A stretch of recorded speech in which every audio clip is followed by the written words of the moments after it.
This podcast is brought to you courtesy of Skype.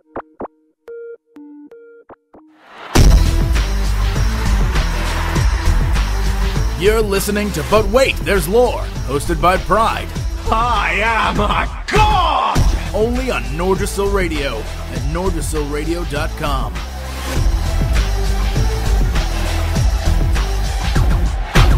This podcast may contain harsh language. Listener discretion is advised.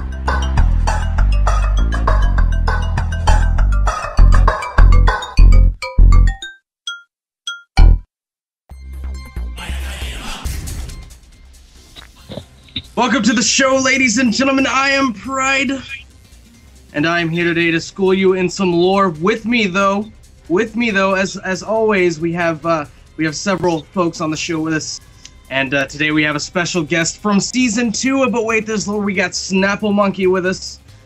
What's going on, guys? Snapple? Woo! I'm fine. Welcome back to But Wait, There's Lore. Thank you. I'm a bit rusty, so bear with me, please. And also, we have Dane with us in the discussion today. What's going on, Dane? Yow. The Dane is down from the mountains and he brought ale. Right on. Right on. Later on in the Q&A, of course, we'll have some other folks with us. But for now, it's just us three. We're gonna talk some politics today on the show.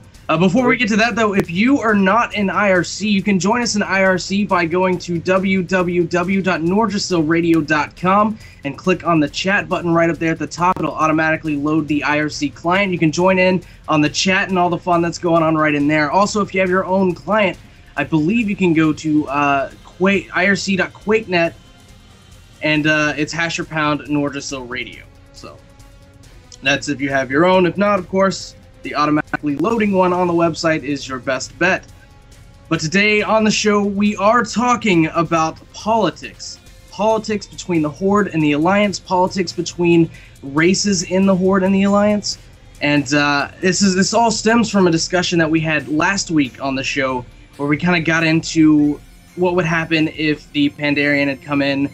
Who would they side with if they were a race, and why? Because they've got history with several races on the Horde and several races on the Alliance. But today, that's kind of what stemmed this discussion here. We're going to try and talk about some politics and see what's going on with that. All right, on. So where does it begin? Well, before we get too deep into that discussion, I do want to remind everyone that you can email us at lore@omfg.fm, and we'll get to your questions. That's emails about questions regarding lore, Pandarians, whatever you feel like telling us, whatever you feel like asking us. It really doesn't matter. Just send us an email. We love to hear feedback. But with that said, let's get right into the discussion, shall we? Politics. Nothing good at politics. Something that, specifically in America, now I don't know about other countries, but specifically in America, it's one of those things that people just don't like to talk about. Not in Denmark either, man. Yeah, I mean, it's one of those things that you just don't discuss it at the dinner table with your family these days. But when it's Azeroth, we'll make an exception. Exactly, but we're talking about a video game, which some people may call us crazy for, but that's all right. This is something we love, and this is something that we can deal with, you know? So, yeah.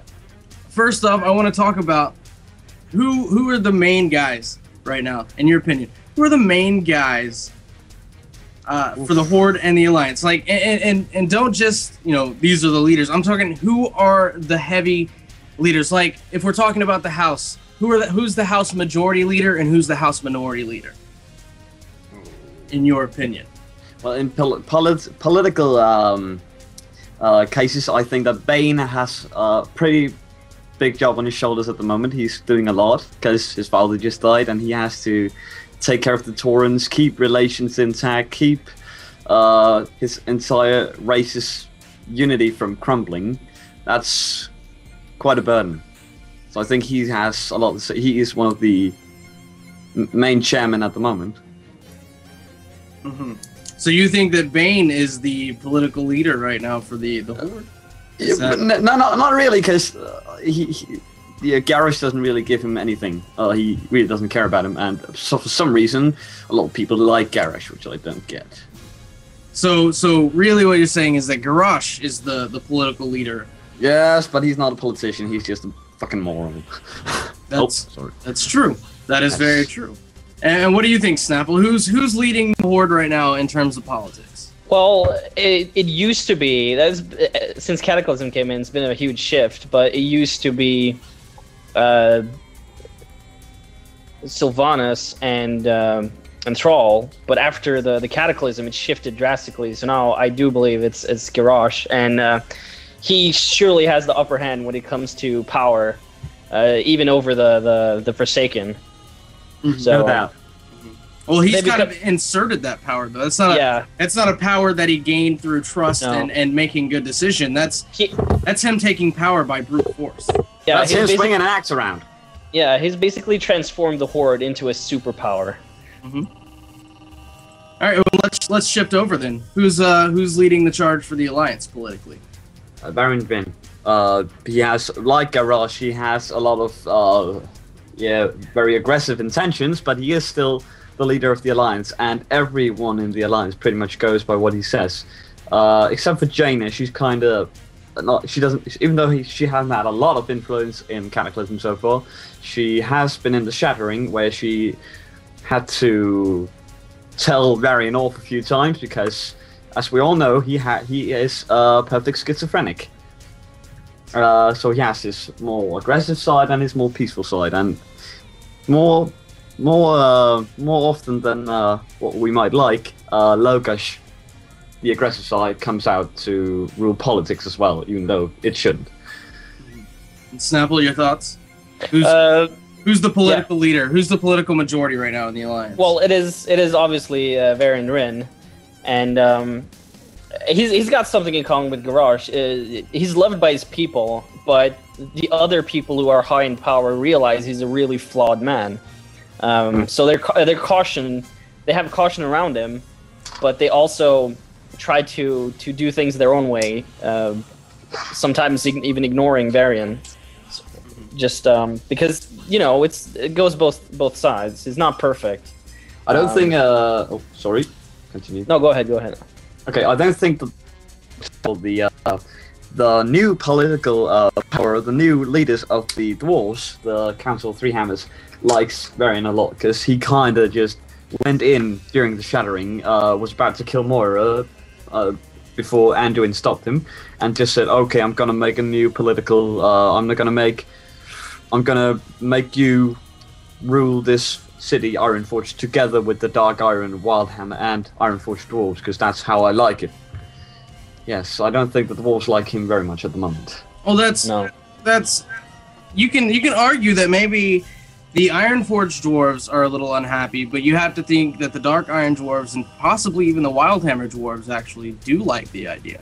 I don't think the Wildhammer dwarves likes it either. From the short stories I've read on the WoW page, where that's titled "The Council of Three Hammers," Curtin Wildhammer, who was the first to sit on the council before he got replaced by Falstad, he didn't like it at all, and Falstad wasn't much for it, but he had to do it because that is it is his duty, but none of them really liked it.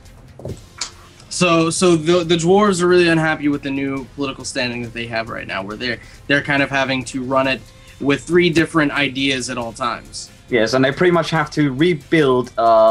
Pretty much have to come back from their favorite king, Magni, being just suddenly cut off, very suddenly and unexpected. Well, and those are troubling times. I mean, their leader, Magni Bronzebeard, he's now gone. He can't lead anymore. No. So, what do you think caused Varian to do this, to set this new system up in Ironforge, where it's three different factions leading a unified race, or what I believe he wants to be a unified race? He pretty much, it all pretty much happens in the Shattering. Not the best book by Krista Golden I read, but I do recommend it because it has a lot of important information if you want to know about the Cataclysm and the prelude to the Cataclysm. But Varian, he sends his son off to Ironforge for a time when Magni's still alive. And a lot of things go wrong. Anduin gets taken hostage by Moira, who takes over the city after Magni is turned into Diamond. Yes. Then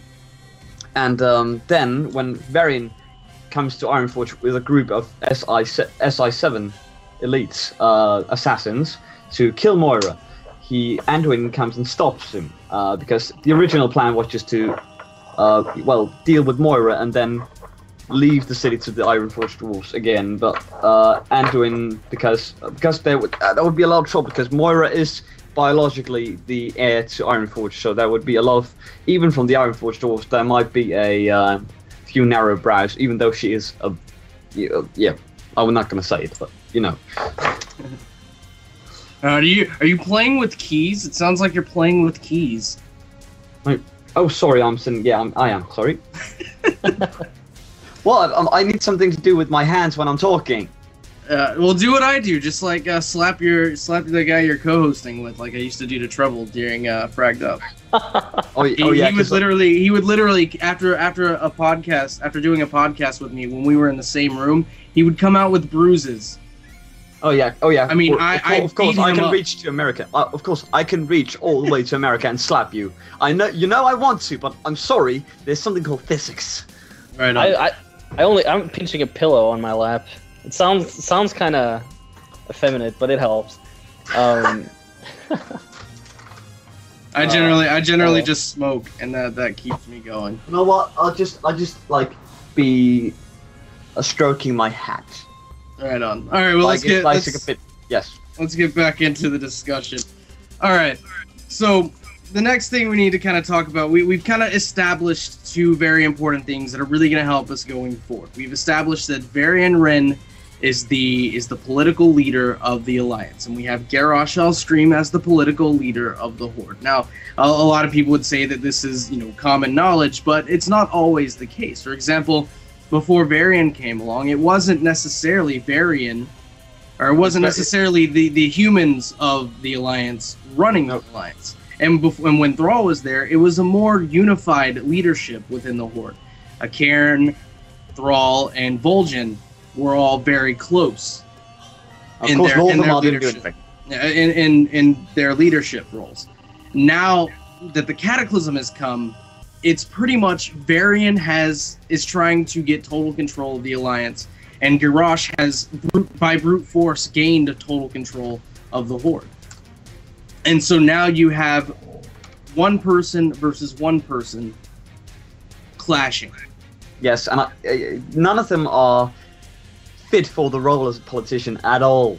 Because in some of the comics, where there is in the second Theramore Summit, the one where Varian actually get there and isn't kidnapped by an evil black dragon and split into two,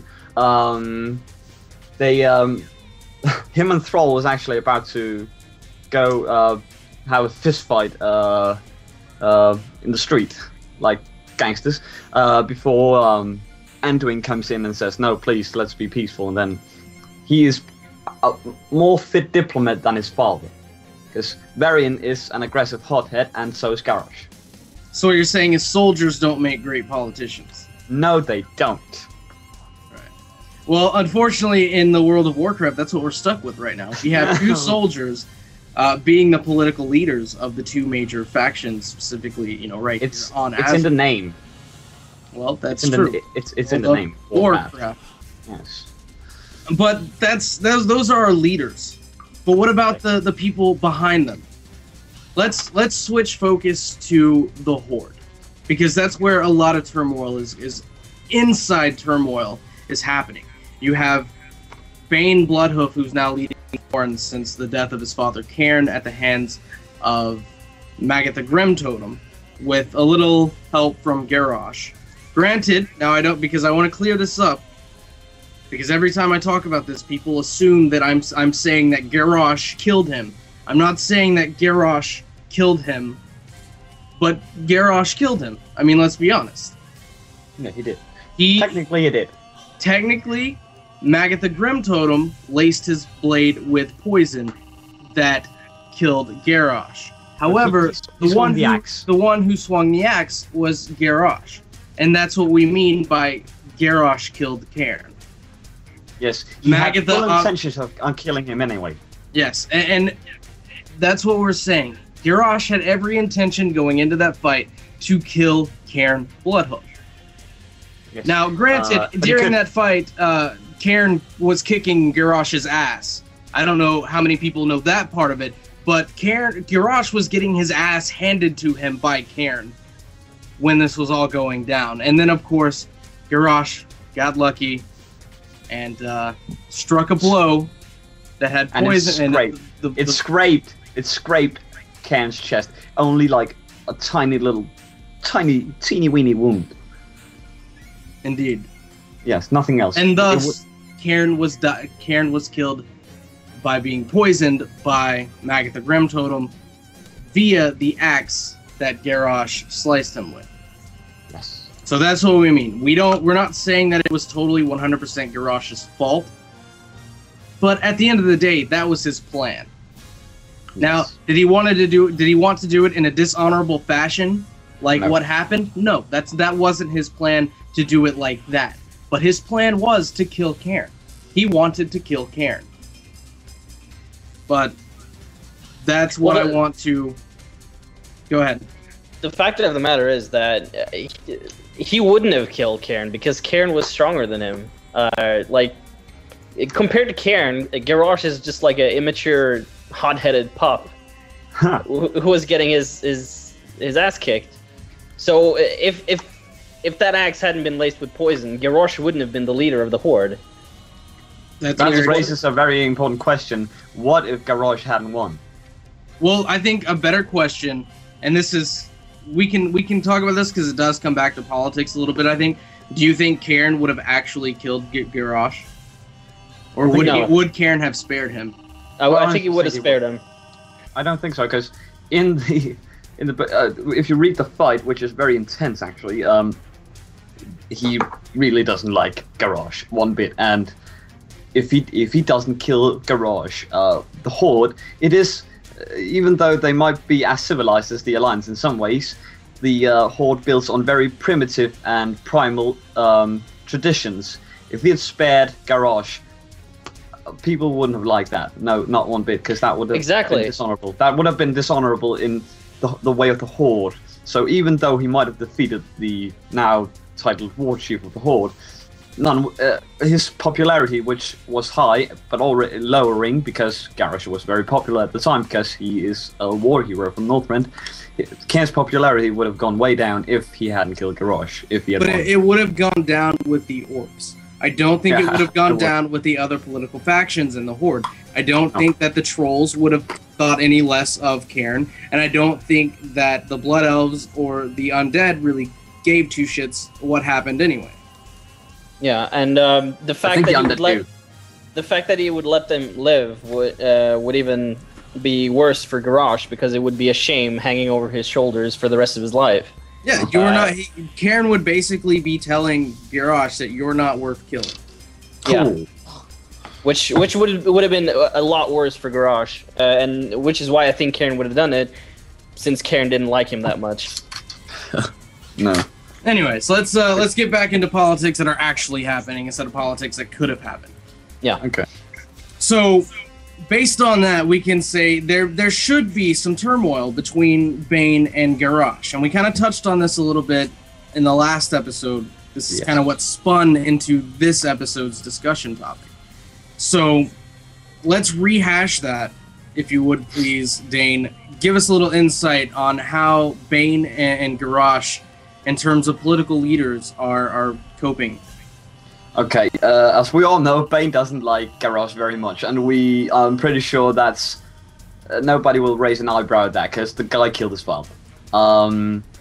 But he stays within the Horde, because that is what his father would have wanted, even though it's led by an idiot, a total idiot. And for the moment, the Orcs of Durotar are thirsty, to put it as literally as I can, because I think the younger Orcs of Durotar are hungry. Now they're thirsty because the water supply in Durotar has been corrupted by salt water. This is from one of the short stories featuring Bane. So the orcs go to Mulgore, which has the only pretty much safe to drink water supply in Horde lands. And they demand the water and blah blah blah. And if you actually listened to the last episode, I'm sure a lot of you did, Luna kind of got into this very detailed, more detailed than I can give you, because I honestly haven't read it. I've read a review. But in the end, the Quillball has attacked, and I'm pretty sure they also tainted, I'm not sure. But they have attacked the water wells of Mulgore, and Garrosh doesn't like this. So he takes his Korkron elite in to kill the Quillball, with Bane saying, "Hey, dude, easy." But Garrosh doesn't listen. So Garrosh goes in with his elite and tries to kill the Quillball. But not too long after, Bane and his Sunwalkers come follow Garrosh and find him as the only survivor from the attack. So Bane pretty much saves Garrosh's ass, and then a couple of druids and shamans seal off the Quillball's home. Yeah, and so Garrosh, even though Bane doesn't like him one bit, Bane has saved his life, and Garrosh is even more in debt to Bane than he was before, because first of all he killed his dad by dishonorable means, so he feels like he has kind of responsibility to make it up to Bane, and now Bane has saved his life. So yeah. Right on. Well, right now we actually are running a little late. We need to go ahead and get to a commercial break real quick. So Blondie, if you could really quickly go ahead and take us out, and then when we get back, we will continue our discussion on politics within the Horde and the Alliance.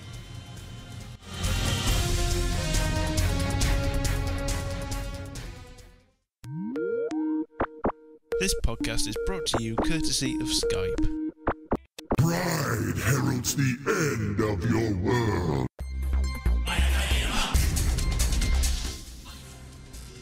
And welcome back. We are here on Nordrasil Radio at nordrasilradio.com. We are talking lore, we're talking politics, we're having a good time. You can join us, if you're not already, you can join us in the IRC by going to www.nordrasilradio.com and clicking on the chat button right up there at the top of the page. And a Java applet will load right here for you, and you can join in on all the fun going on here in the chat. Also, if you have any questions about lore or want to give us a comment or give us some hate mail, whatever you feel like doing, you can send an email to lore@omfg.fm, and we'll get to those at the end of the show. But let's continue our discussion talking about inter-horde politics.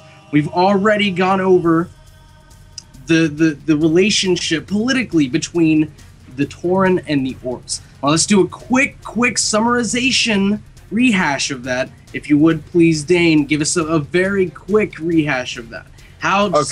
Go to the point. You know what I'm saying? Just get to the point, Dane. You understand, right? I just want you to get to the point of... All right, go for it. I get it. The Tauren and the Orcs are having a few tensions, because the Orcs, aka Garrosh, hasn't been very good to the Tauren at all. So Bane is mad at Garrosh, and Garrosh owes Bane a lot because he has killed his father in a dishonorable way, and Bane has pretty much saved Garrosh's life from Quillball. Ooh, scary. So the Orcs of the Horde owes the Tauren, but they aren't very happy to admit it at all. That's pretty much the quick summary. Indeed. All right, now let's talk about another race, and the reason we're going back to the Orcs here is because they're the political leaders right now of the Horde. But let's talk about the Trolls. Snapple, how are the Trolls feeling about Garrosh Hellscream? Basically, they've just decided we don't want to help you anymore because we don't like what you did to Bane. No, to the Taurens. So I think among other things as well, though. Yeah, among other things. Like even at the starting area of the Trolls, you do a quest where they show you what happened between the two leaders of the Trolls and the Horde, and it's not a pretty sight. So it's a lot of tension there. It's basically like bring Thrall back, or we're not gonna help you guys. And they have their own problems too. Like they got Nagas and all that crap happening, so they have their hands full too. Right on.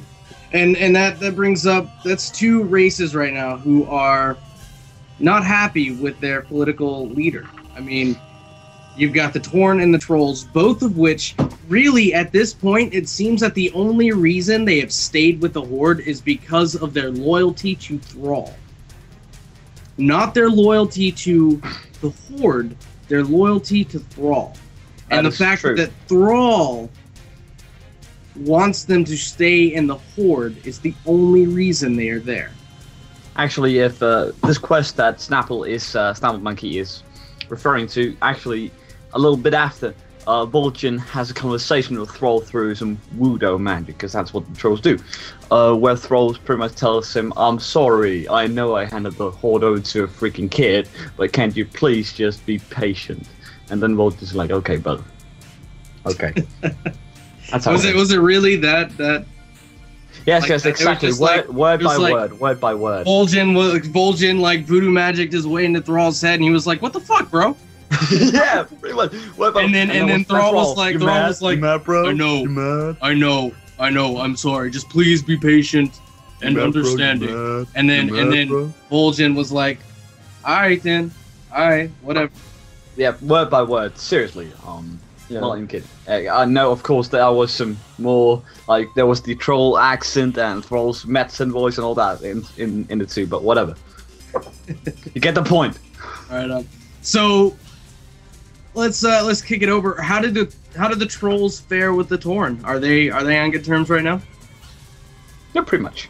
Yeah. I don't think there's really any tension between them, because even though the trolls have always been very they haven't really liked other people than trolls for a long time, until the orcs arrived to their Darkspear Isles and helped them out. They used to be loyal only to Thrall and the orcs because they helped them out in years past.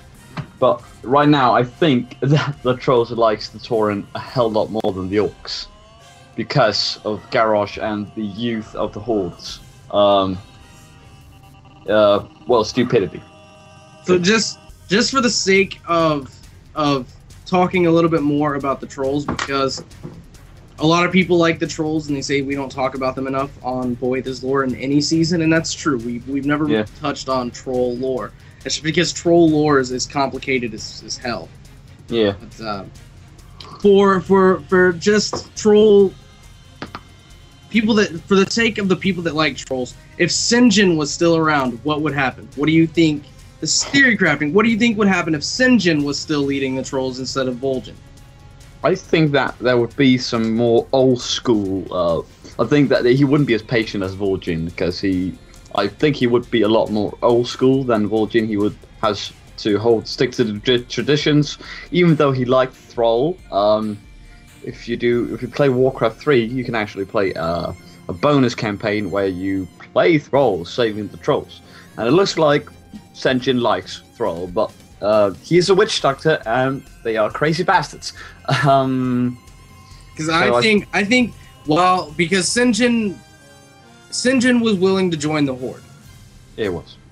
And I think he would have joined the Horde just fine. I think when all this went down, Sinjin would blow a gasket and he wouldn't be there anymore. No, he would. Sinjin would never take orders from Garrosh. No, not a child, not an imbecile child. No, he wouldn't take that. I would assume that since they got their lands back, I would assume they would just go back into seclusion and just ignore everyone else. But they pretty much did. Yeah, they just said, "Okay, Garrosh, we're moving out. I'm gonna take my bags and leave this place." Yeah, but since Vol'jin had some lingering respect for Thrall, I guess he decided to just stick around for a bit longer, and maybe in the hopes for Thrall coming back or something. Yeah, I don't know why Vol'jin has stuck around as long as he has. I think Vol'jin is seriously angry. He's just waiting to stab Garrosh in the back. And I honestly think that he is biding his time until he gets the opportunity or the chance to take Garrosh out. I think he's very unhappy with Garrosh and the way that he's leading the Horde, what he's doing.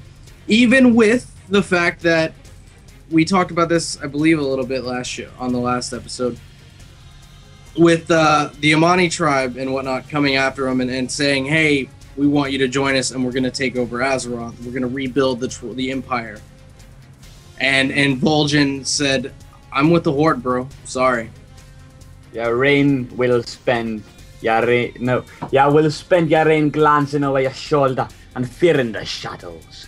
For when the time comes and your blood be slowly draining out, you will know exactly where the arrow that pierced your heart. Quote from Vol'jin. That was an extremely nice Scottish accent there. That was a nice Scottish accent there. Oh, shut up! Don't. Oh my god. Okay, I'm not making. It's okay. At least you tried. That's because all my accents are pretty much UK. That's pretty much it. But that's my hope. That's my hope. I don't think he will though. I think he wants to a lot, and if he didn't have to care about anyone else, he probably would have. But if he does that, he will start an outright war with the orcs, and he can't afford that right now because they're still clinging onto their island. They're trying to keep it and defending it from the Nagas. Maybe not now, but I don't think he can afford a full-out war with the orcs right now. So that maybe that's why he hasn't done anything yet either. Think about this. Hold on, but think about this.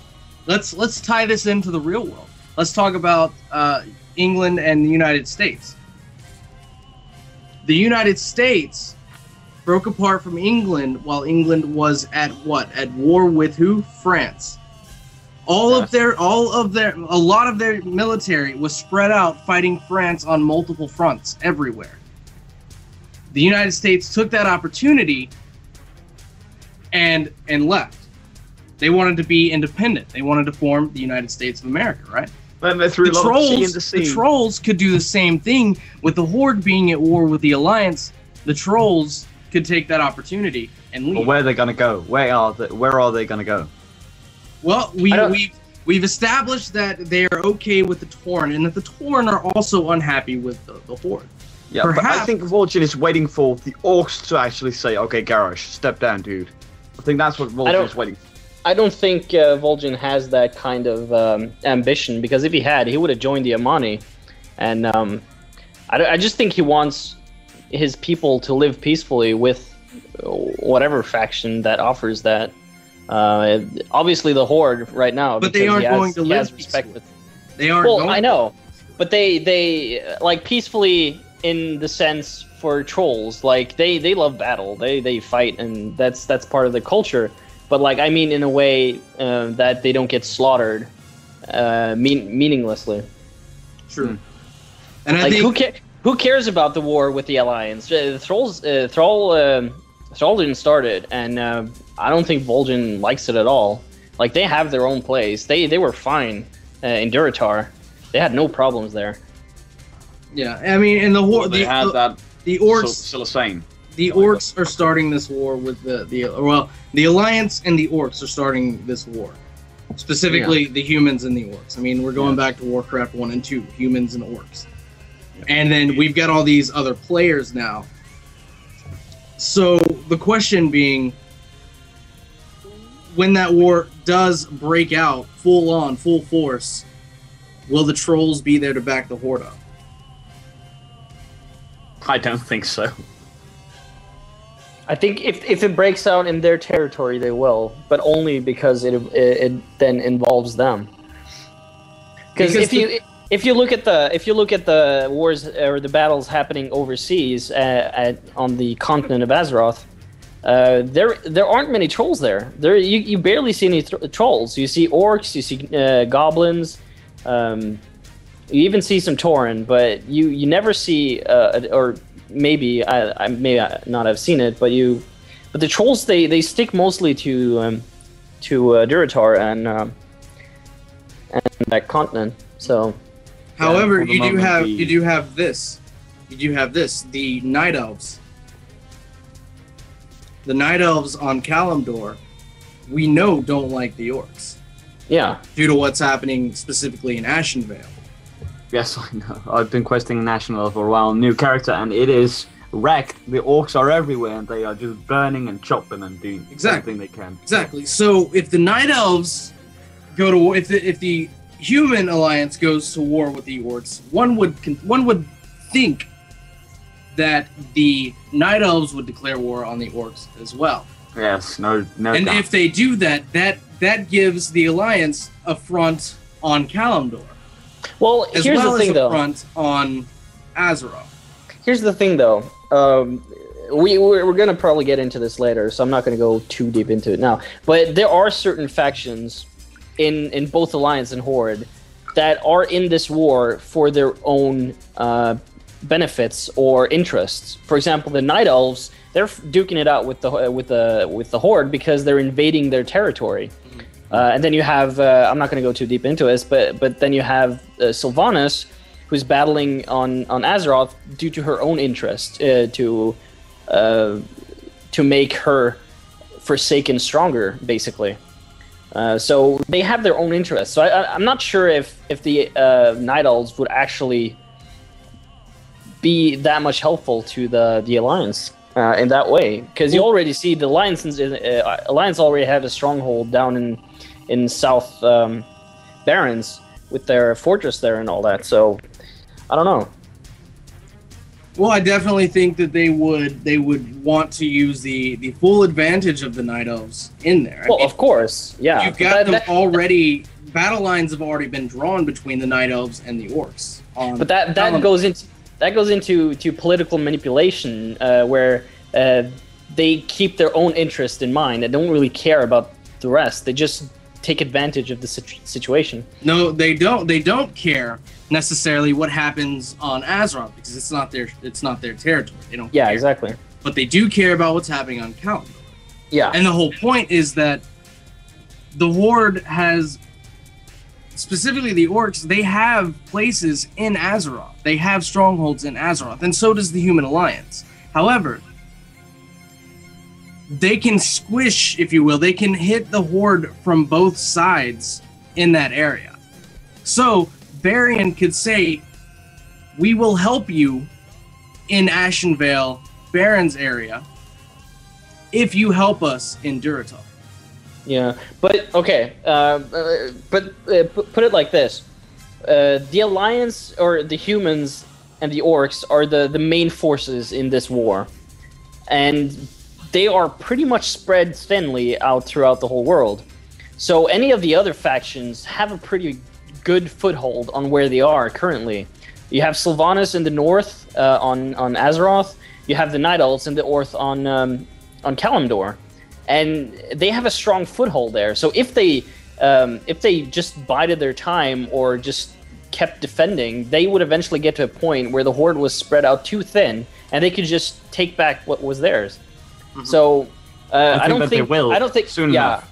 Yeah, I don't think. As you know, Malfurion, and who is a leader to the Night Elf, even though he is also buddies with the Horde, he would eventually side with the Alliance because the Horde is burning down ancestral land, especially ancestral land for druids, Ashenvale.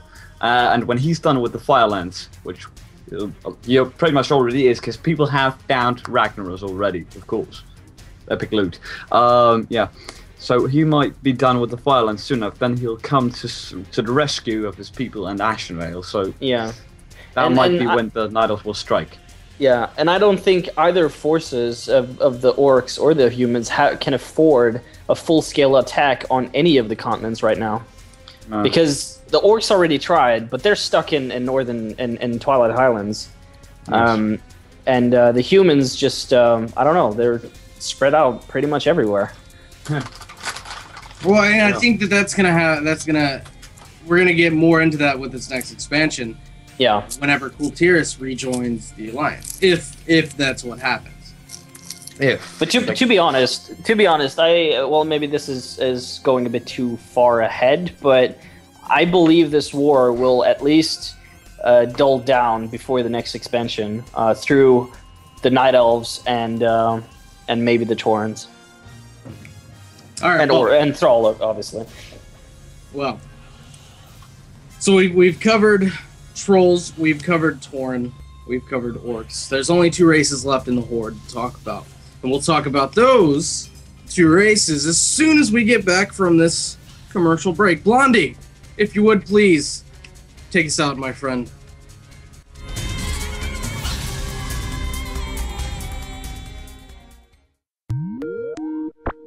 This podcast is brought to you courtesy of Skype. Madness has brought you here to me. I shall be your undoing. And we are back once again right here on Nordrasil Radio and NordrasilRadio.com. This is But Wait, There's Lore, and we're having tons of fun. If you want to email the show, email us lore questions, email us comments, or email us hate, whatever you prefer. lore@omfg.fm. That is the email address. Also, you can join the chat on Nordrasil Radio on IRC at www.nordrasilradio.com. Click on the chat button right up there at the top, and it'll load right there for you. Join in with all the fun conversation the fans and listeners are having in the IRC. We are talking about the politics of the Alliance and the Horde. We are done with the first hour of the show. Well, we've got about 2 minutes left in it, but that's all right. Getting into the second hour of the show, we're going to talk a little bit more about the Alliance side of all this, as well as answering some questions that you guys have been emailing us at lore@omfg.fm. But before we get into that, let's very quickly wrap up the Horde side. Let's talk about the undead and the Blood Elves. I'd love to talk about the undead because, well, they aren't really doing very well politically with their Horde. Because all right, well, let's talk about where the undead stand, or well, let's be politically correct, right? The Forsaken stand with the Horde. Go ahead, you've got 6 minutes to wrap it up. Let's go. Let's go. Okay, let's go. Look here. Okay, as you all know, I pretty much only have to say one thing, and most people will get it. Wrathgate. That was a huge catastrophe for the Forsaken, because everyone in the Horde are like, okay, we gotta watch these undead guys. We can't trust them. And every time in the in the walking starting quest, you see the Horde being very skeptical about the undead, saying like you can't use the plague, but they just don't care. The undead, I don't think they care whether they are liked by the Horde or the Alliance at all. They don't. So they are not standing in a very good position politically in the Horde, but they have a lot of power. They are very powerful, especially with the addition of the Valkyrie, or how they're pronounced in WoW. I always call them Valkyr because I know a lot of Norse mythology because I'm from Scandinavia. But the Valkyr, whatever, they have improved the Forsaken's power immensely, because every time the Forsaken kill somebody, they raise them as an undead. So their forces are growing and growing and growing. So military-wise, they are incredibly powerful, but I don't think there's anyone except for the Blood Elves in the Horde that likes them, because the Blood Elves are pretty much the Forsaken's bitches at the moment. Because their land is contested by remnants of the Scourge, or it was. I don't think it is anymore in Cataclysm, but there is a short story that won the Blizzard Creative Writing Contest and actually got into the lore, called Shadow of the Sun, which features Lorthamar. Who's Lorthamar? Don't say it. Who talks about all political. Like they can't tell off the Forsaken, because the Forsaken is everything that keeps the Blood Elves in the Horde, pretty much. So everyone else hates the Forsaken, but they just don't care. That is pretty much it. So basically, the Forsaken just don't care. They just don't give a damn. They, as I went into earlier, as I went into earlier, Sylvana's just doing this because it benefits her. She doesn't like Garrosh any more than anyone else, but she does it. She does what he says because it involves taking over more land for them. And with the Valkyrs now, they have the power to reproduce. Well, so it's actually beneficial. I think the only people who truly benefit from war are the Forsaken. No. The goblins too. I actually talked about Forsaken and their position in the Horde with a guy from my class today on the way to McDonald's, and we actually got into a lot of conversations about how they are actually doing in Gilneas, because they are only in Gilneas for the moment, and the Walken, the Ghanaian Liberation Front, are actually doing a pretty good job at fighting them off. Yeah. And that is Well, only yeah, that's Darius because Crowley. they've got Darius Crowley. Mr. Crowley. Yeah, I mean, So Darius Crowley is raping face. yeah. I mean, that's what he does. But Pride, before you want, because I know you're an alliance type person. Yes, I am. but- I am for the alliance. Before we Just move listeners in, out there, I am for the yeah. alliance. I'm not though. Before we go into that, Blasphemy. someone in the RSC was just, what about the goblins? Well, the goblins are basically just corporations. So leaders are basically the people with the most money, and they work for whoever can pay. So they're not really in the Horde. They're just being paid by the Horde war machine right now. So they're in it for their own benefit as well. And they're making quite the money on it too. They are profiting off this war. But what I'm saying is, as a race, the undead are really the only ones that are profiting or really getting any sort of benefit, real Yeah. benefit from this war. Because for every person they kill in the war, they gain a soldier. Yes. True. And they're the only ones that benefit from constant war. Sylvanas is pretty much just step by step becoming the Lich Queen. Sorry. Indeed. Step by step. And now let's talk about the Blood Elves. Snapple, if you want to take over the Blood Elves in all this. Where do they stand? Like was previously stated, they are basically the Forsaken's bitch. If you go by terminology or actual political terminology, I think you would call them a puppet state, since their leader doesn't have any actual powers. He takes all his orders from Sylvanas, basically. Mm-hmm. So they fight for the Horde. They may not like it that much, but they're doing what they can to survive. Mm-hmm. So yeah, And that's what they're good at. They're good at surviving. Yeah. I mean, they look at how much they've survived so far. I mean, at one point they were allied with the Alliance, and they were kind of put down specifically by the leadership up north within the Alliance. Garithos comes to mind, and so they left. I mean, they got fed up with the way they were being treated. But have they really put themselves in a better position, do you think, by siding with the Horde over the Alliance? Well, they have the power of the Forsaken backing them up, and you, as you said, they are the only faction benefiting from constant war. I don't think the Alliance would be that happy to take them back into their embrace, so to speak. So I think that it's their only choice at this time, unless they find this magical world where they can repopulate and just say, hey guys, screw you, we don't care anymore, we're going home. Mm-hmm. So yeah, which I highly doubt because of the Sunwell. Right on. And that's we perfect. We're at 2:06, 6 minutes. That was perfect. We're finished. That's it. That's the Horde. That's the politics of the Horde. Skype high five. Skype high five, everyone. Let's talk about the Alliance. Starting, we kind of touched on it a little bit earlier, but we'll go now. Dwarves. Where are they politically within the Alliance as a whole? Give me a cup of ale. That's it. Pretty much Just, it. they just That's want to pretty get drunk.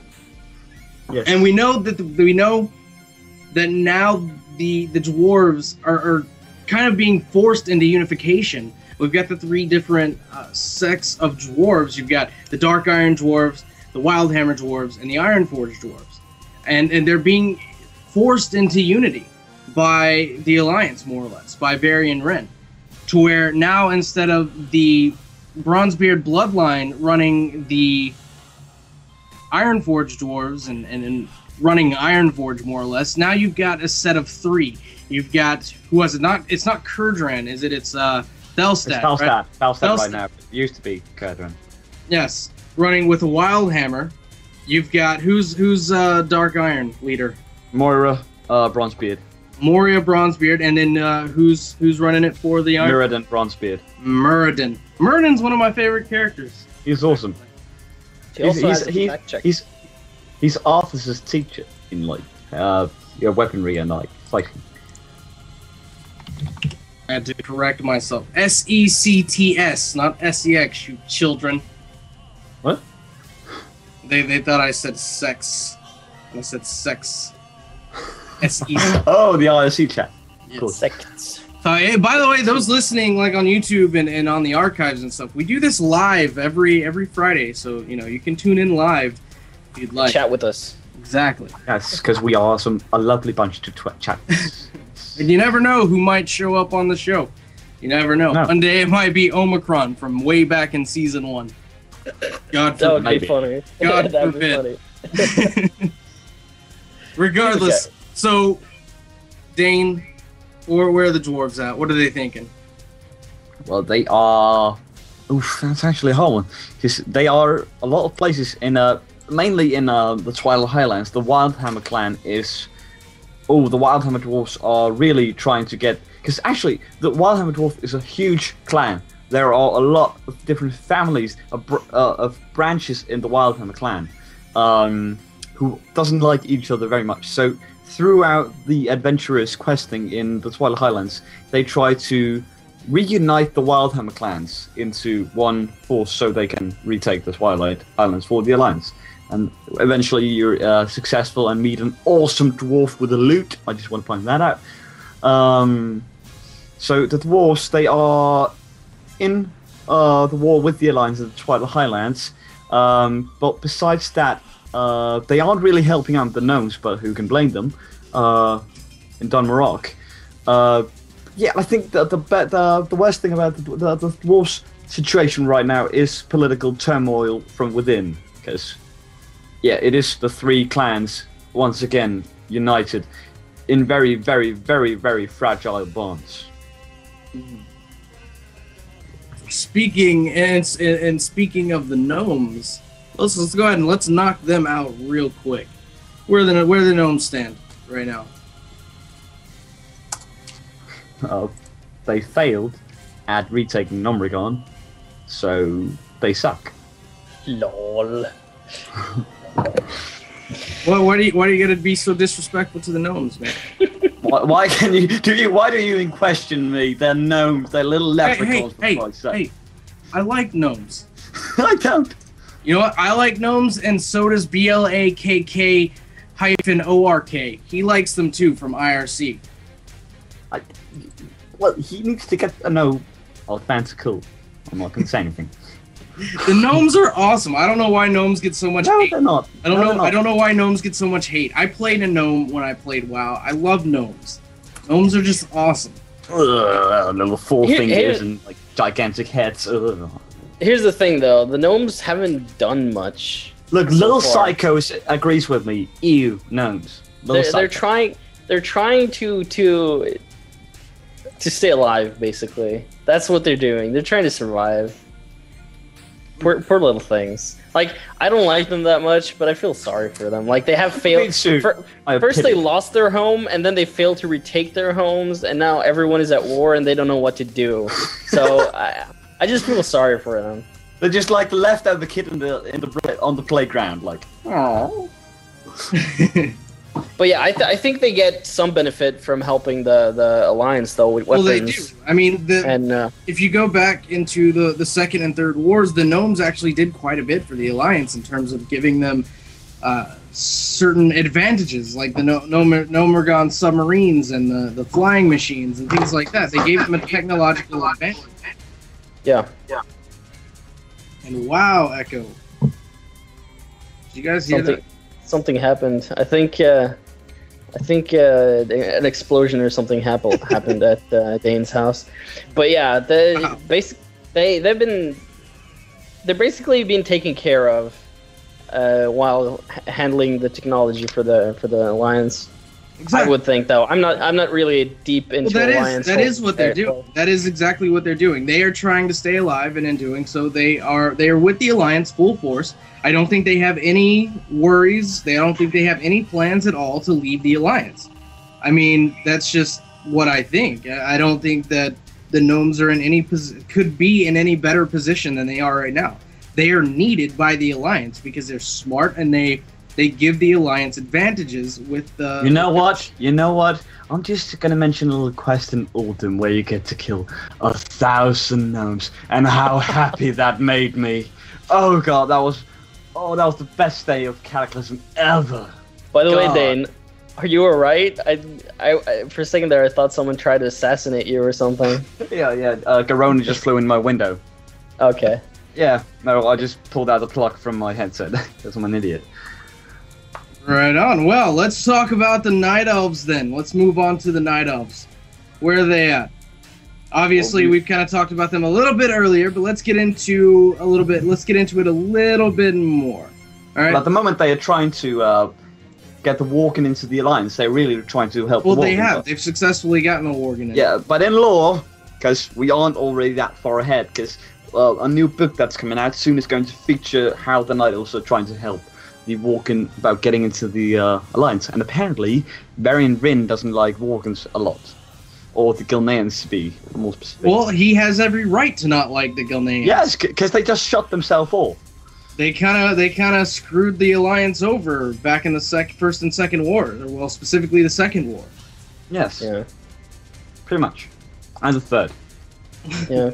But as I think also politically speaking, the return of the Druids full force into the Night Elves has created a huge political shift, because even the priestesses now aren't actually leading anymore. They're taking orders from the Druids, because the Druids used to be their main force of leadership.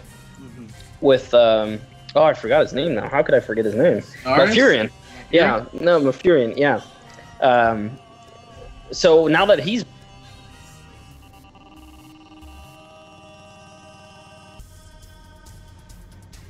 well, I mean, it's always sort of been a joint leadership role obviously. between Tyrande Whisperwind and whoever was the most powerful Night Elven Druid there at the time, which until recently was Fangel Staghelm. Of course, we know what's happened with Fangel, and now that Malfurion is back, he's retaken that role. So now the Azerothian love story of Malfurion and Tyrande, can continue to evolve, and now they're back to running the Night Elves together again. Yeah, because they have this, they have these 2 points of view on everything, and they share it, and that's how they progress and what choices they make for the Night Elves, because Malfurion takes advice and counsel from I'm horrible with names right now. So yeah, basically that's what's going on, and they're focusing mainly on retaking what's theirs and whatever is happening at Hyjal right now, what's going in the on? Firelands. So they have their focus right now, and that's where they're keeping it. So they're not really concerned that much about what's happening on Azeroth. Agreed. Yeah, and Illidan's not there to help them, the Night Elf, because he's dead. Poor And Illidan. I'm just answering some. I'm just saying Unfortunately, you're wrong. Illidan is dead. There's a guy in the IOC chat who's like, Illidan's not dead. He's dead and gone, has been for a while. Right on. Yeah. So that's Night Elves, but I want to go back into this war aspect. So I want to bring some excitement back into this discussion. Bring some more. How do you say, some more argumentative points of view into this discussion? I think we're getting a little dull, so Yeah. I'm gonna liven it up a little bit. Let's talk relations between Tauren, Night Elves, and Orcs. The north of Kalimdor.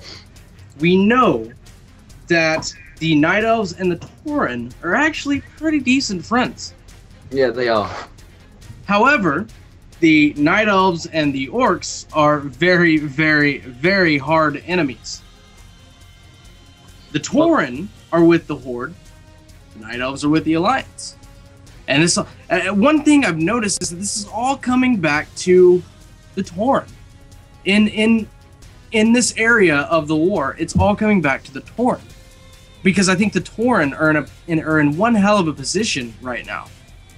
if actually we can take this even back to Cairn's situation, because during the shattering, or right before the shattering, where Durotar was short on lumber, Hamel, Rune Totem, and a bunch of Tauren Druids went to a peace summit with a group of Night Elven Druid to talk trade lines, trading resources, like Durotar's precious metal and ore for Ashenvale's lumber.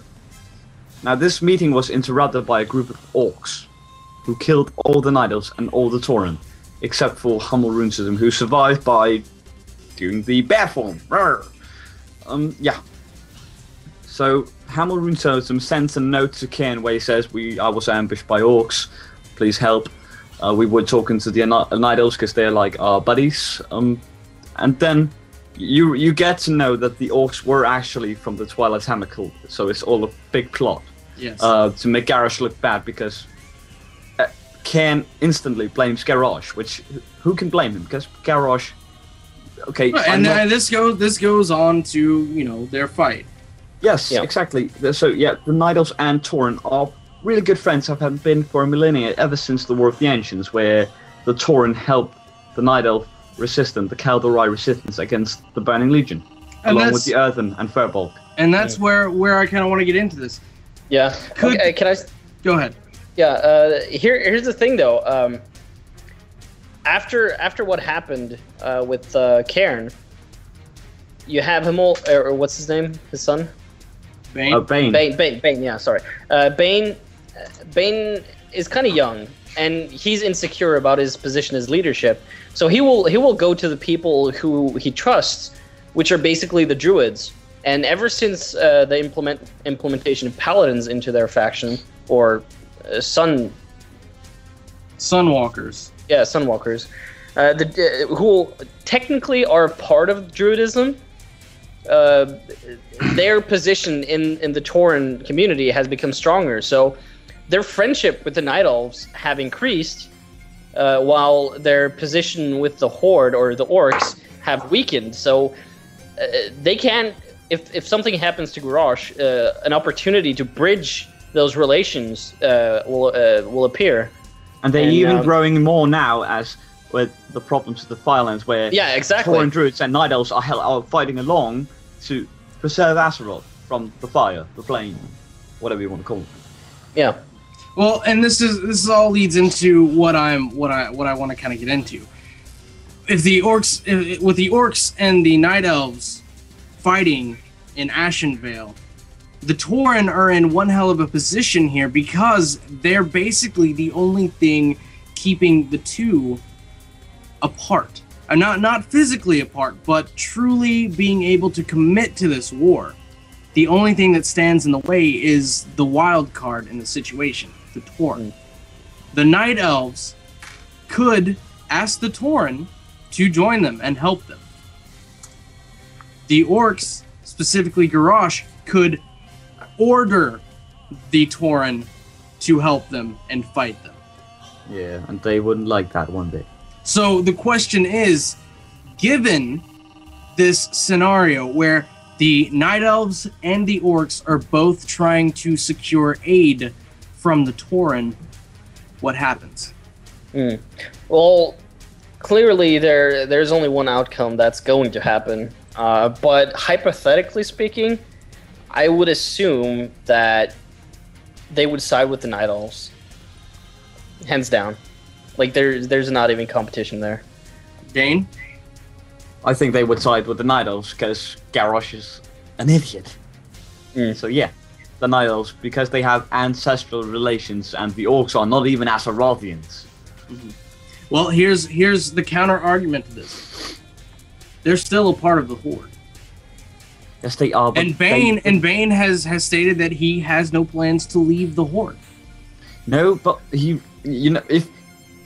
the Horde wanted to eradicate the Night Elves, really just extinguish them from the face of Azeroth, I think he would change his mind, to be honest. So, I think it was... Do you think then, and this is, we're talking without the option of them to stay out of it completely, which so far is what they've done. They've stayed out of it. Yes. But when that option goes away, let's say the orcs, again, order them to. You're part of the Horde. You must fight with us. You must help us eradicate, remove the Night Elves from our newfound lumber yard. Well, that would I would think that would create a split within the Tauren.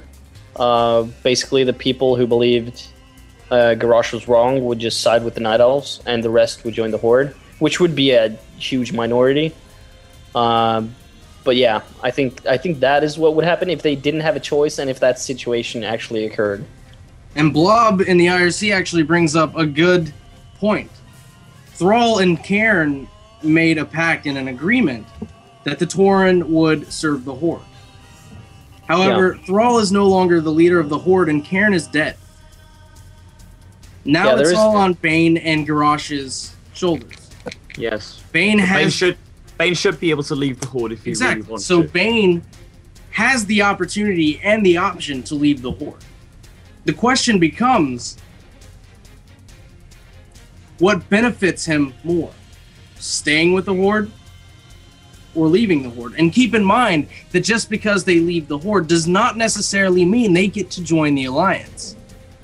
Because while the Night Elves like them, you still have to get everything past Varian Wren. And Varian has already showed that he doesn't even really now more so, yes, he's okay with the Worgen at this point. Yes.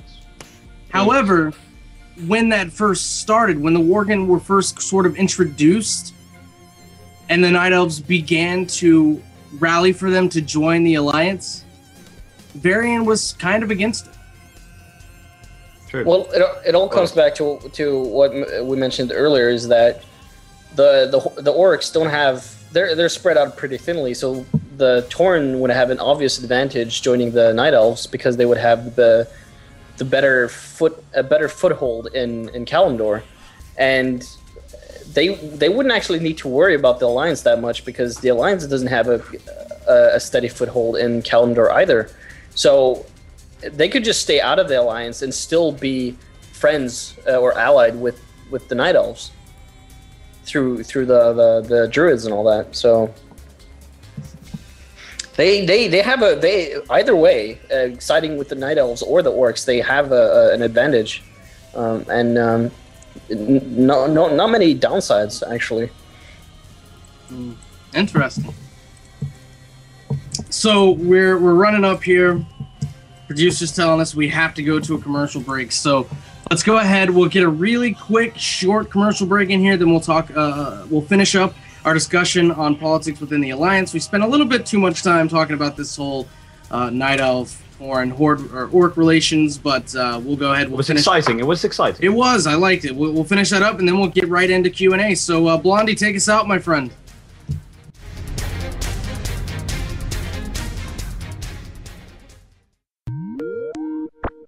This podcast is brought to you courtesy of Skype.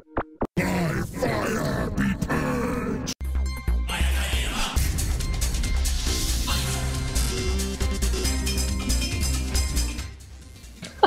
Indeed, by fire be purged, and we are back on Boetha's Lawyer at Nordiso Radio at nordisoradio.com. Don't forget, you can join us in the IRC by going to www.nordisoradio.com and clicking on the chat button right up there at the top, and a little Java application will load, and you will be in the chat, chatting with us, the hosts, as well as fellow listeners and fans of the show. Now then, we are talking about politics, and let's go ahead and let's wrap this up real quickly. We're going to give ourselves like 4 minutes to wrap this up so we can get as many emails in as we possibly can. So, we've talked about Night Elves, we've talked about Gnomes, we've talked about Dwarves, we've talked about Worgen. There's only Draenei. There's only one race left, and that's the Draenei. They're not doing jack beep. I like how I gave us 4 minutes to talk about Draenei, and we're gonna fill it. So, who wants that task? Who wants to talk about Draenei politics for the next 4 minutes? 3.5. No, I can't do it. I'm kidding. I'm kidding. You can probably go on, but They have actually done quite a lot, but that's ages. That was in the end of the Burning Crusade, where they had a major role to play in reclaiming and cleansing the Sunwell. One of their demigods was taken hostage by Keitha Sunstrider and turned into a dark, twisted thing. Muru, the Naru, who they worship, which we all knew because all their quotes are like, the Naru are with us, we must remember the Naru, blah blah blah. So they've done a lot to reclaim the Sunwell, and so they've actually done a lot for the Blood Elves, and thus the Horde. And they've also done a lot for the Alliance as well. They have helped them against both the Burning Legion and the Horde on several occasions. But they're not really that active in...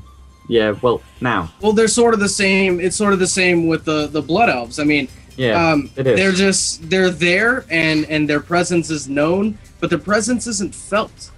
No, it's not. They're just not felt. They're not doing a whole lot. Maybe they're doing some things behind the scenes. Maybe they're being tacticianers, perhaps. It wouldn't surprise me because the Draenei intelligence is far beyond. Exactly, Azerothians. but other than that, I mean, they're not really there in the sense of they're not on the front lines fighting. No, they're not. But you would think that they would be, considering their history with the orcs. Yes. One would think that perhaps some of that ill feeling is still there, and perhaps they're waiting for an opportunity to strike back. However, with the Draenei being very spiritual people, perhaps they are of the forgive and forget type. Maybe they are, because they might be the responsible daddy of Azeroth at the moment, because they are probably the eldest race, as far as we know. They are old as hell. Yes. So they are adults. They have experience on that, so they know we can't just keep on holding grudges. We need to let go. But that's not bringing the war back into Warcraft. No, it's not. But then again, as you said, the Burning Crusade edition races has just been left out of the war. They have, and it's unfortunate because they have great opportunities on both ends to really fire things up between. And again, the Blood Elf shouldn't like the orcs one bit at all either, because in the Second War, God damn it, the orcs weren't very good to the elves at all. No, they really weren't, and they tried to burn down Quotha lots. Yes. Oh.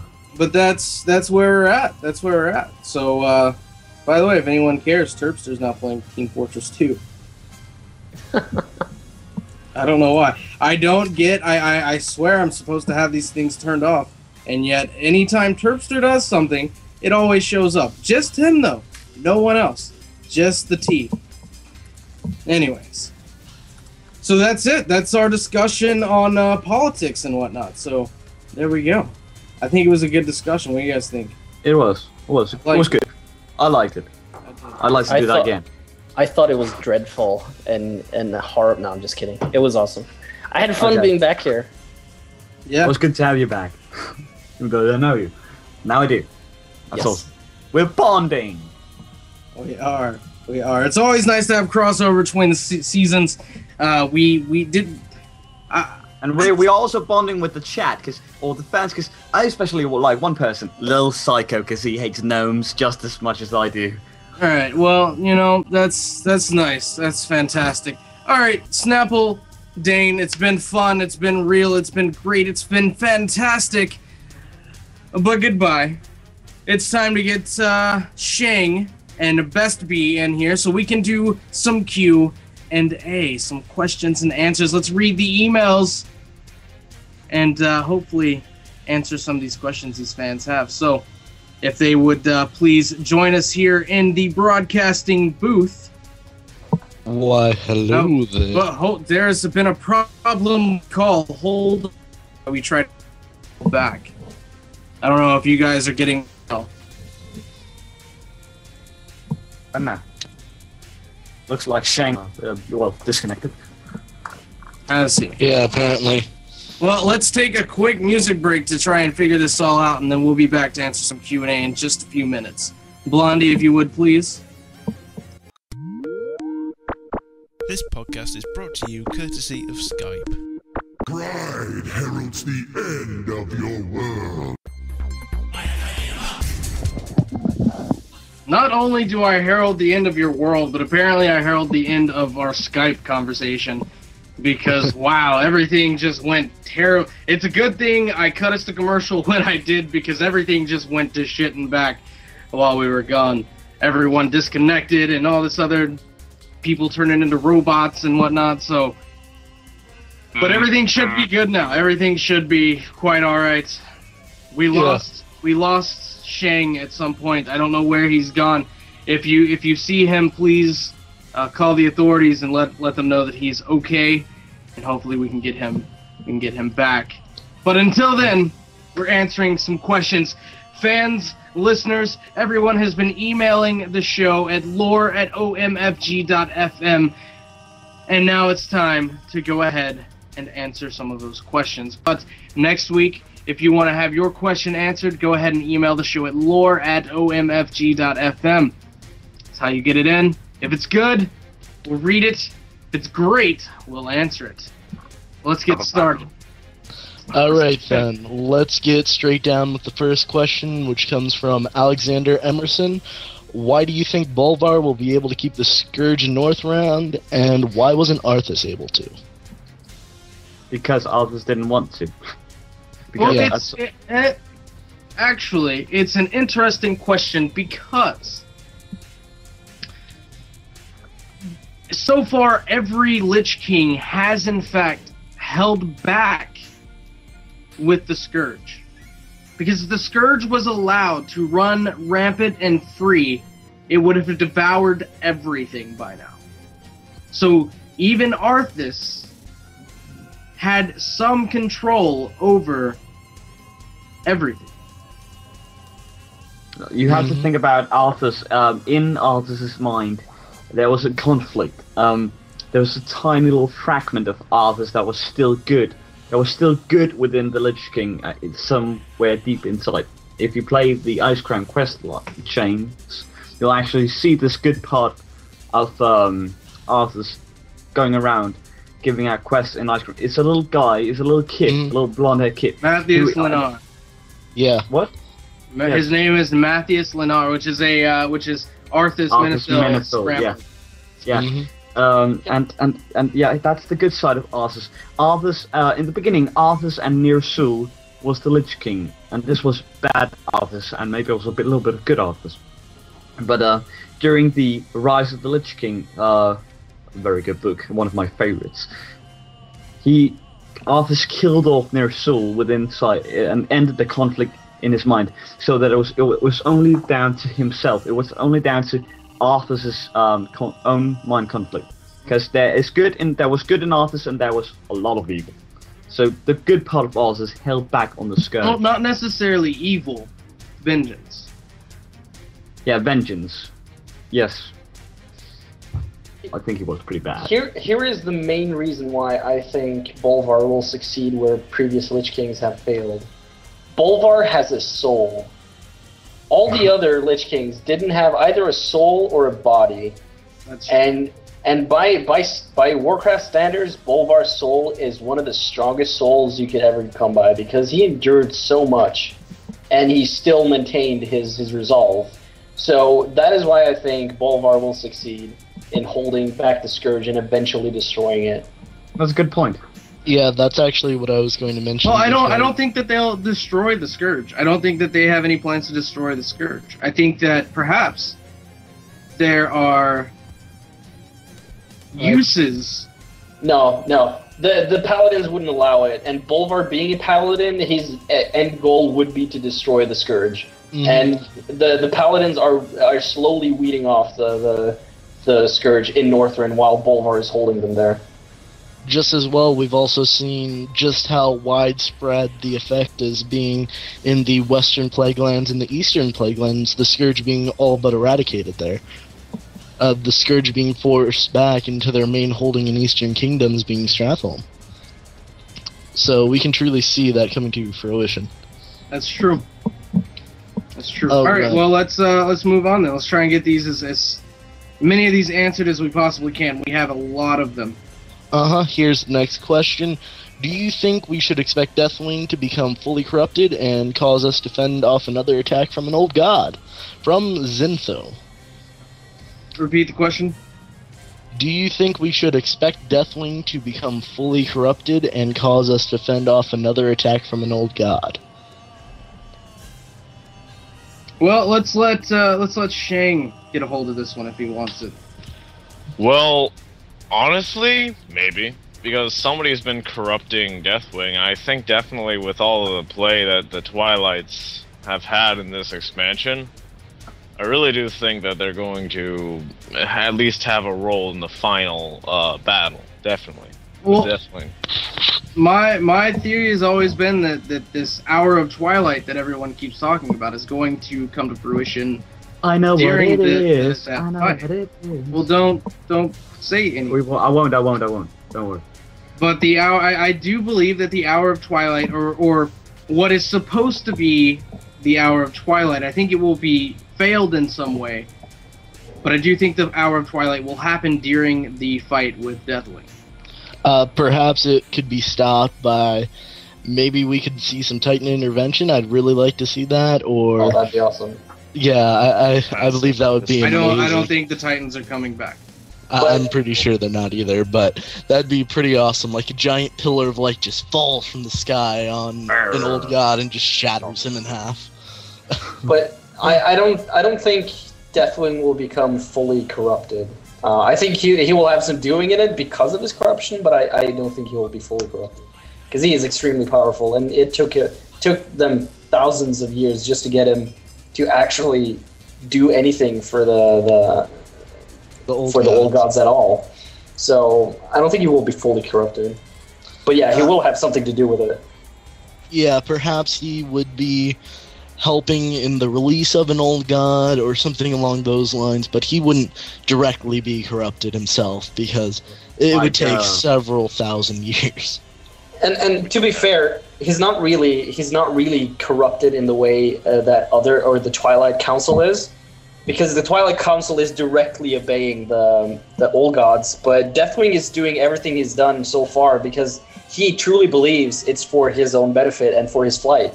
So but that is what the old gods make him believe. Yes, but they're manipulating his pride. That's what he's not corrupted. He's manipulated.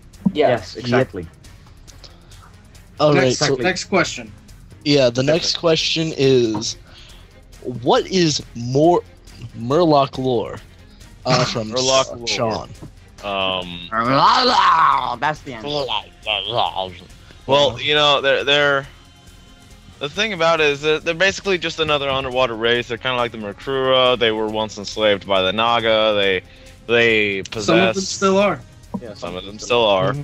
Well, that's because they worship figures that are appear as goddess or gods of the sea, powerful beings that belong to the sea. They worship those things. That's why they're seen about the Forgotten Ones and all that. And they make it so damn terrible to cross that lake in Elven Forest as a low level. Oh my god. The memories. The Murloc's just swarming everywhere. But in all seriousness, they so far have demonstrated that they possess the ability to speak Common or Orcish or have an intelligent society, and they seem to with the way they use their weapons. And they're excellent craftsmen, and besides that, they are very annoying in almost every situation they are in. If anything, I would have to state them in a real life kind of situation, kind of like a tribal village race to a point. That's really where they sit. Because they don't have an established city or an established hierarchy. It's basically just a group of Murlocs together in one area. We wouldn't know if they actually have a hierarchy, because, well, who the fuck can speak Murloc? Yeah, true. Makrua. They speak the same language. Oh, yes, I suppose that's so. And again, I don't even think there is any lore on Makrua. Correct me if I'm wrong. Big old lobster people. Amazing. All right. They're They're like krakens from Heroes of the Storm. Yeah. They're crustaceans. Well, All right, next question. All right, the next question is, how are the old gods and the Titans? How did they come to be? Wait, hold on. The full question is: I know nothing about old gods. Please tell and explain their roles and figures in Azeroth. Plus, nothing about the Titans. I'm 14 and would like to know these things. Just explain about the old gods and how the Titans came to be. Okay, so he wants to know how the old gods and Titans came to be. Mm-hmm. I don't know. we don't No know. one knows. Nobody Honestly. knows that at all. It's Oh, just kind of out there. Theoretically, they evolved from the little stardust particles that created the universe. I mean, Well, they see, are there's nothing that could have created them. Back billions and billions of years ago, when the Earth was, all the energy of the universe was in a pencil tip form, and then it all exploded. I actually have a theory about this. I have a theory that Titans evolved from humans on Earth and then started shaping the universe and eventually came to Azeroth. That is my theory.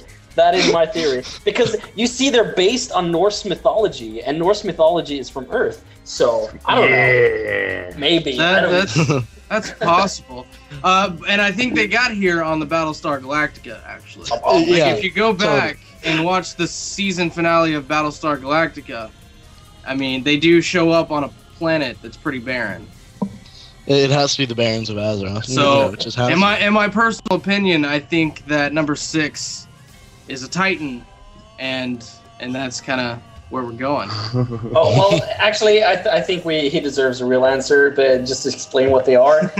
Titans are super evolved beings who create worlds and test on them and create life, and the old gods are basically planetarian parasites who suck the energy out of planets to become stronger and then move on to other planets.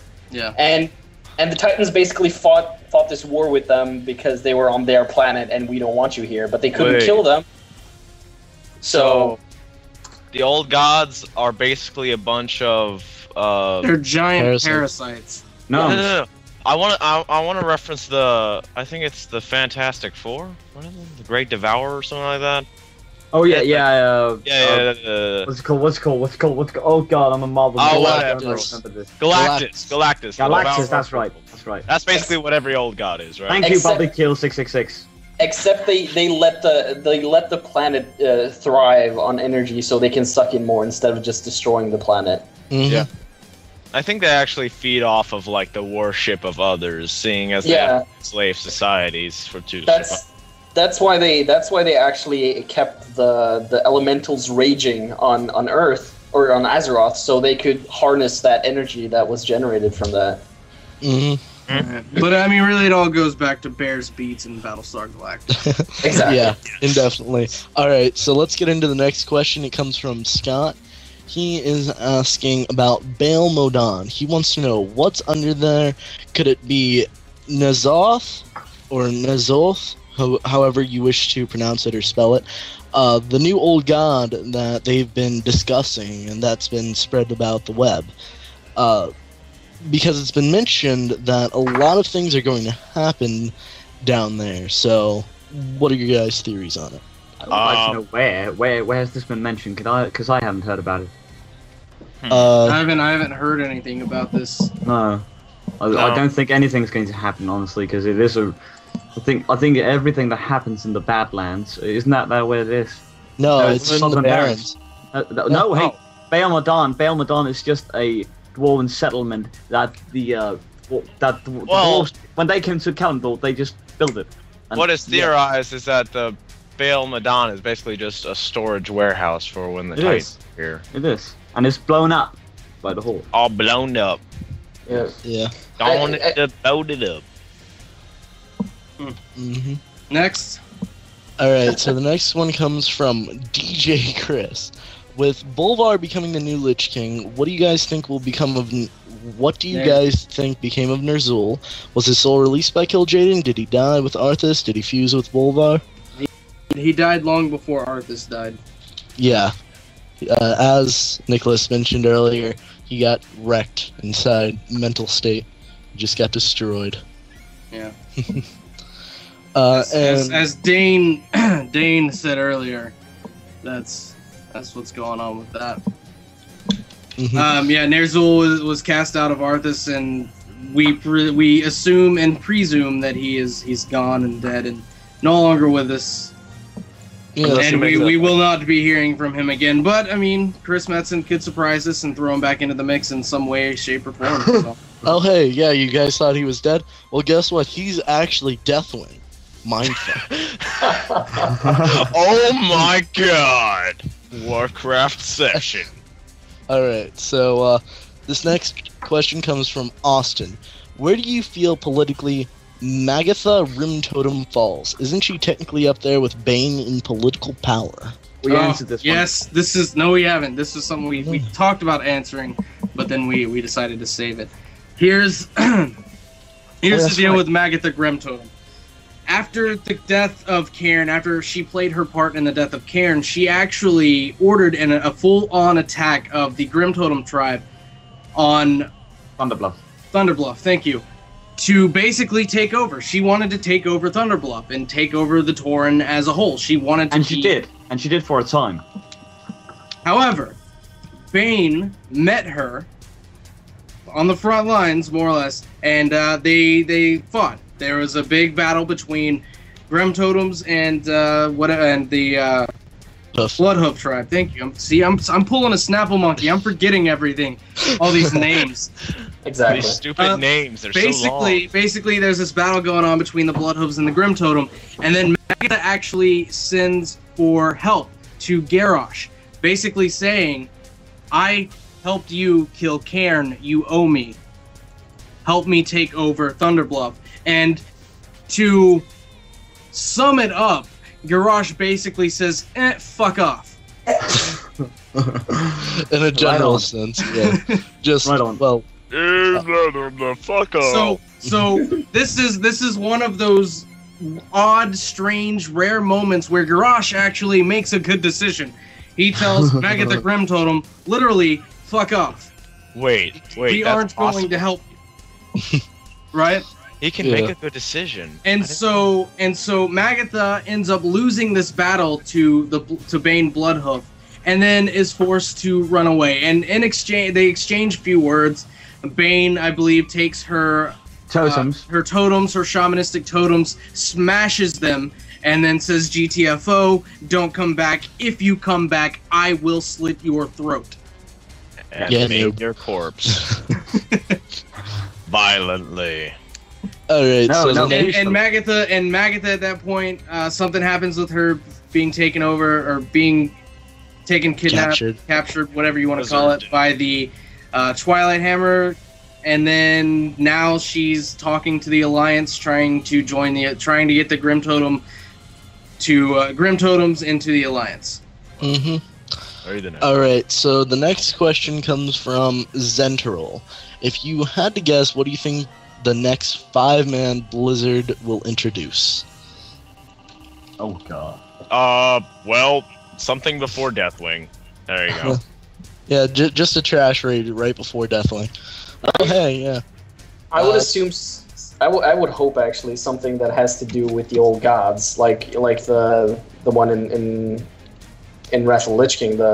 Haven't the raid with I think you're like I forget the names too now.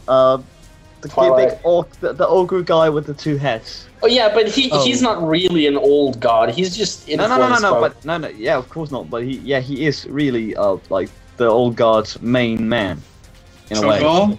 Cho'Gall, there it is. Yeah, Cho'Gall. Yes. But they killed him off way too easily. They killed him off way too early.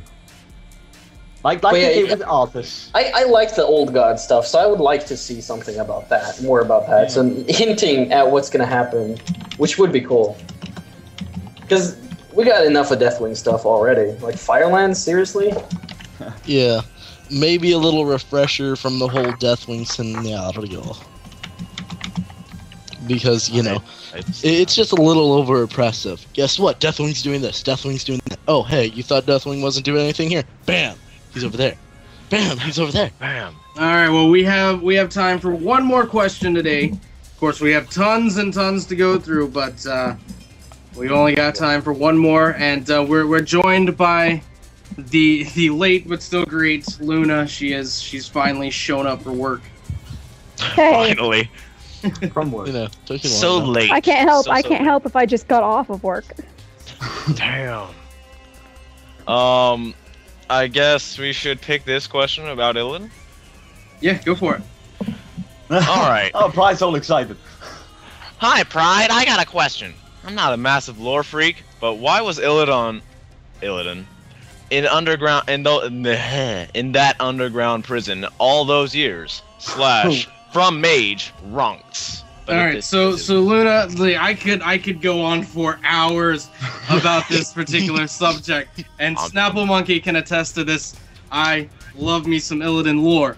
But Luna, go ahead, tell us why Illidan was imprisoned for 10,000 years. Illidan was imprisoned because he actually pretty much caused the Sundering. And when he did not show any remorse or any, I'm sorry I did this, I was being stupid, Malfurion pretty much said, okay, well, I don't like you. You're dangerous to the world. Let's imprisoned you for a very long time. You only caused the entire Sundering. Good job, Illidan. Good job, bro. I'm imprisoning you. Yeah. Pretty Good job, bro. much. Good job. I'm proud of you. I'm proud to be your brother right now. I am so proud. I'm just gonna wrap you up and squeeze you real tight. I'm so proud, bro. Bear hug. But yes, for those who don't know, Illidan is the twin brother of Malfurion, who is the current leader of one of the current leaders of the Night Elves. And they actually are both in love with Tyrande Whisperwind, and there's this whole love triangle feud thing between Twilight. Basically, Illidan thinks that he's helping his people by gaining all this power, and then he causes the Sundering, and then his brother Malfurion says, you're going to jail. You're going to jail, Well, buddy. For a long time, and then fortunately, 10,000 years later, he was released from prison by Tyrande, and yeah, Illidan was just awesome. I love Illidan so much. Well, People think he's a bad guy, but screw that. Illidan is a misunderstood good guy. Right, actually, the main reason for his imprisonment was because he tried to recreate the Well of Eternity. Yes. After the Sundering. They were pretty pissed off at him, but they were willing to okay, you're my brother, so I'm gonna kind of forgive you. But then he started a new thing, and it was okay, no, you have to. Bro, you're unforgivable, bro. Yeah, Just get out.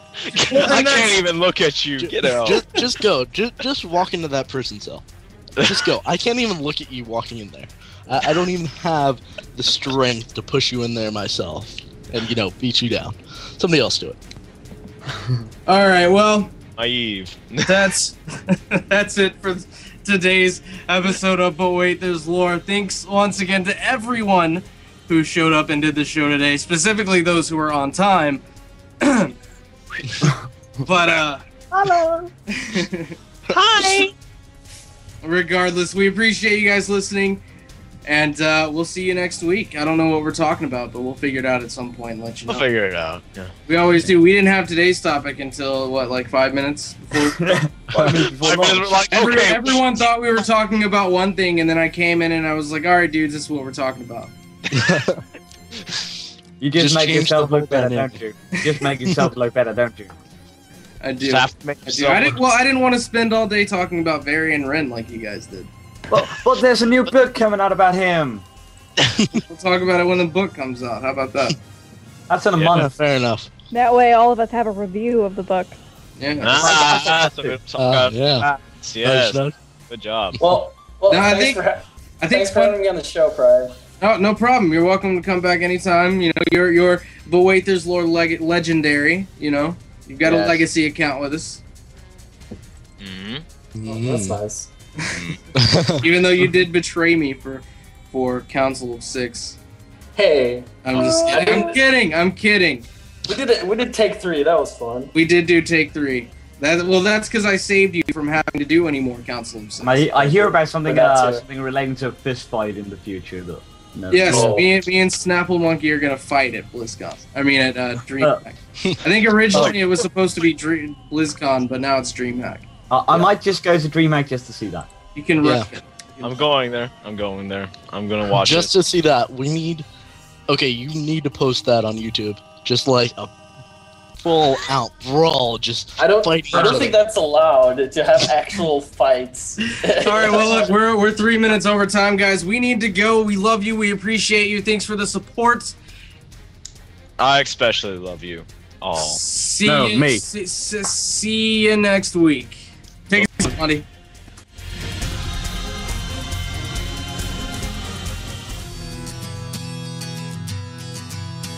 I went with my alt on a blood furnace run. The druid we had was tanking his cat. He needed on cloth and he needed on plates. Said I'll sell it at the auction house. You hear them in barons in Outland they roam, spamming the trade channel begging for gold. They can't be avoided, they never will change. Don't let the tarts get you down. Don't let the tarts get you down. For the daily slave fence a hunter joined in. Aspect of the pack, aggressive on pet. He pulled 2 more groups and after we wiped, he asked why he didn't get healed.